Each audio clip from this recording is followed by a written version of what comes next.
This is the Inside the Huddle podcast with John Clayton. Joining us now is Dontari Poe, one of the best players on the free agent market who ended up getting one of the last deals. He goes to the Atlanta Falcons. And Dontari, it's like, how has this week been? Because I'm sure that there had to be stress. There's a reward with a good one-year contract that you were able to get. And so kind of take us through the week and what got you to Atlanta.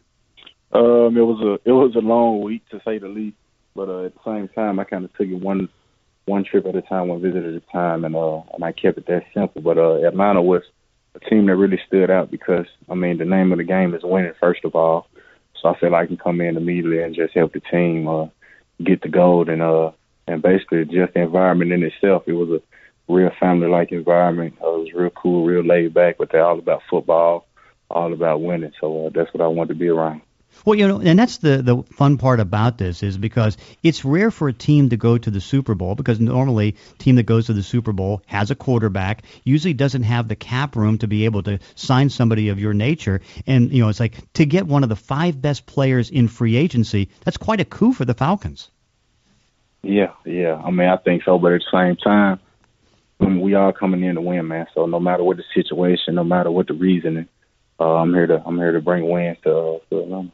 Yeah. Well, how was it close as you were going around where you could get that long-term deal, that 4 or 5 year deal, or was it one after about a day or two you realized, nope, I just got to do a 1-year deal and then hit it again next year? It was close. We had talks. Me and my agent had talks about that, but at the same time, we just figured out it'd be better to do a 1 year and just really show people that the reason that they're doubting me is not true. So we're just coming up and we coming trying to play.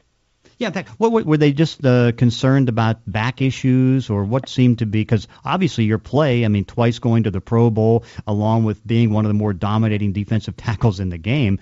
Was it a concern about your back? Yeah, that's pretty much what it was. But, I just feel like it is what it is, man. So I'm here. I'm happy going to Atlanta, and I'm going to take full advantage of it. Talk a little bit about the team itself because, I look at that team because you can see with Dan Quinn, he's trying to model what he coached when he was in the Seattle Seahawks organization, and it looks like piece by piece they're fitting that all together. I would imagine you're probably going to be more of the middle nose type of guy, the Brandon Mebane type, which, of course, with 2 Pro Bowls behind you. Is that kind of the role that you can see, and then what's around you on defense? So, just the defense in itself is a real fast defense. It's a young defense, but it's a playmaking defense. So guys like Vic Beasley and Grady Jarrett and the guys on the back end, they do what they do, and they do it well. So I'm just trying to come in and just help any way I can pretty much. When I watched the team several times last year, I kind of remarked how close this team was to Seattle in about maybe 2012. And the next year, they made that big jump and became one of the best defenses in the league. Adding you to that mix is even going to speed up that process. Yeah. I'm hoping so. I'm here to come in and help the defense. And so that's what I'll be pushing to do, man. So hopefully I'll get that done. What's it going to be like making the switch from a 3-4 defense to a 4-3? From the conversations I had with Coach Quinn, man, it's going to be real fun. So I'm ecstatic and excited to do that.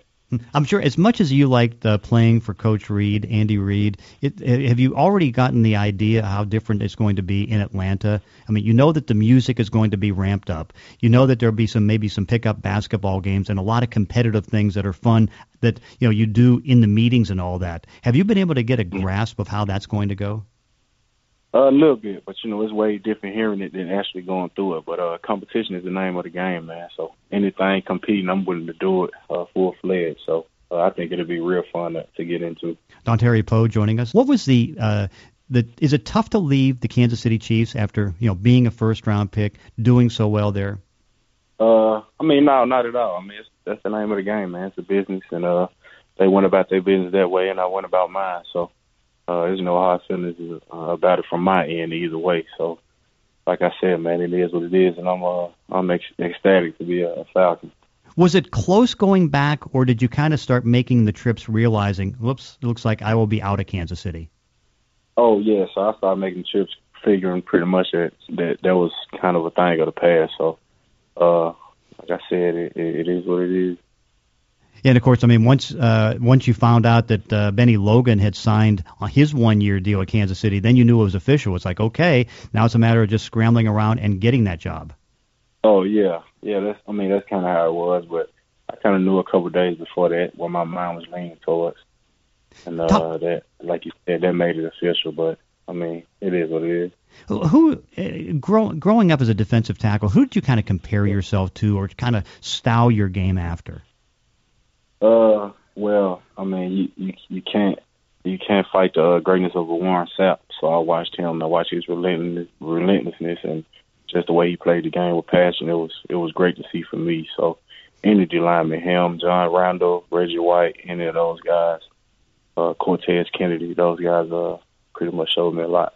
See, that's the one that I kind of, because it's like you had to have so many run stopping things that you had to do in Kansas City, but the Cortez Kennedy is kind of the guy that I kind of pictured you on, because I mean, just your ability to just disrupt pockets and just rip up the middle of the offensive line blocking. Yes, sir. So I feel like that's a good guy to pattern your game after. So I'll take that. Yeah, no doubt about it. And so now you get to Atlanta. I mean, you see the speed that they have because, I mean, particularly right in the middle of the field, what they've been able to get the speed at middle linebacker with Deion Jones, and then certainly what they have at safety. I mean, Neal comes up and makes hits. I mean, it's a fun defense to watch. And you're right, it is so fast. Mm-hmm. Yeah, like I said, it's a fast defense, and it's a defense I'm anxious to get into. So we'll see how it goes. How tough is it sometimes as a defensive tackle to be able to get deals? Now you got a good deal, that Damon Snacks Harrison got a good deal last year, but sometimes it's a battle to try to at least get teams to move on those long-term deals.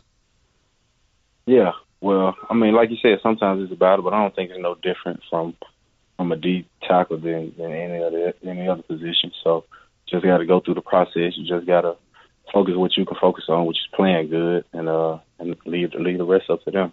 Yeah, and that's the one thing with you. I mean, you've been so fortunate. I mean, part of it's because of you. You've been on defense, good defenses, your entire career. I mean, that has to give a good team feel for what you do as far as helping that defense out, and then just having that dominating type of feel. Yeah, it most definitely does. So I'll be anxious to get in there and help. Okay, now looking ahead too, it's like I know you have to now switch gears because I mean you go from the AFC West to the NFC South. I mean that's a whole different type of division because I mean it's you had Peyton Manning there for a while in Denver, and of course Kansas City had been right there battling and all that. Oakland getting better, but now you have to make the adjustment to start looking at teams like with Jameis Winston, New Orleans with Drew Brees. How much a challenge is that going to be? Oh, it's going to be a big challenge, but it's no different from a challenge that's anywhere in the NFL. So it's all tough, it's all difficult, but it's all a challenge. It's all a challenge that I'm ready to meet, and I feel like the team is ready to meet. So we'll get going on that. And of course, the other thing is I would imagine you're just glad to get this done. I mean, it's a week where you're nervous, I'm sure, trying to get the right things done. You don't know how it's going to end up, but at some point you figure it out and you say, okay, this is going to be it. Yeah, exactly. So it was good to go through the process, but it was even better to actually sign with a team like this. So it's great for me. Hey, Dontari, thanks for joining us. Yes, sir. Thank you. Follow @Clayton ESP. This is the Inside the Huddle podcast with John Clayton. Joining us now is Dontari Poe, one of the best players on the free agent market who ended up getting one of the last deals. He goes to the Atlanta Falcons. And Dontari, it's like, how has this week been? Because I'm sure that there had to be stress. There's a reward with a good 1-year contract that you were able to get. And so kind of take us through the week and what got you to Atlanta. It was a long week, to say the least. But at the same time, I kind of took it one trip at a time, one visit at a time, and I kept it that simple. But Atlanta was a team that really stood out because, I mean, the name of the game is winning, first of all. So I feel like I can come in immediately and just help the team get the gold and basically just the environment in itself. It was